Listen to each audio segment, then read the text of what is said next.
Jake Shimabukuro. Though I've not always had my ukulele, I've realized that I have always been comparable to one. My ukulele and I have been through some tough times and changes, but we've come out the better for it. Over the years of owning an instrument, you'll realize that some changes and improvements need to be made. You'll have to restring it and you'll have to tune it continually. Though these changes can be tedious and hard to implement at first, it'll be better for you and your ukulele in the end. Just like the changes my ukulele has gone through, the experiences I've been through have shaped and changed my life as well. When I first bought my ukulele, I was going to buy it as a coping mechanism for the move that I was having trouble. My family had moved from New Hampshire to Texas, and I was having trouble dealing with it. I liked my life in New Hampshire. I liked my friends I had in New Hampshire. I didn't understand why anything had to change. I was perfectly happy with the way things were.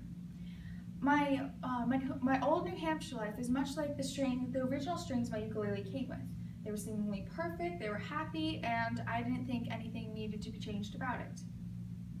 In New Hampshire, I was perfect. I didn't realize that anything needed to be changed because my old life was all I'd ever known. Just like I didn't realize that by replacing the ukulele strings with better ones, it'd give it a better, high-quality sound. I eventually did change it though, when my mom bought me concert strings from Italy. It took me a few weeks to unstring it because I was worried if I unstrung it, I would ruin everything.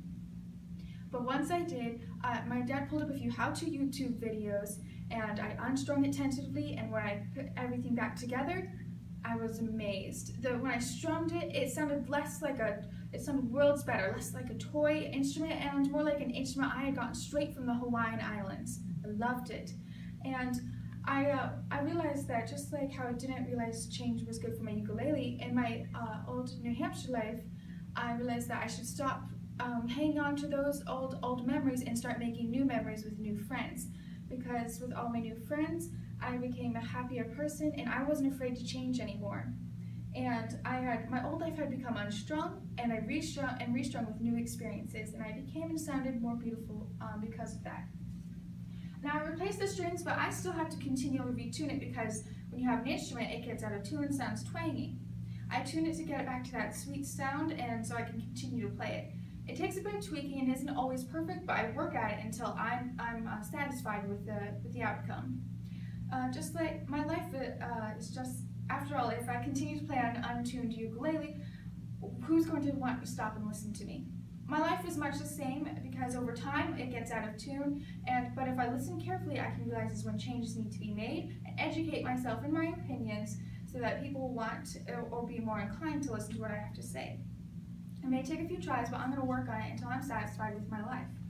I'm positive that ukulele will always be a part of my life. I relate too much to it to ever give it up. I once thought that my life was perfectly fine, just like my original ukulele strings, until I restrung my life and ukulele. I tune and continue to tune my life as new challenges are thrown my way. I improved my life along with my ukulele. And so that when people ask me, why do you play ukulele? It's such a simple instrument. I will tell them that life also seems simple at first, but as Jake Shimabukuro said, the ukulele with its modest 4 strings and its humble 2-range octave is only limited to the imagination and creativity of the person playing it.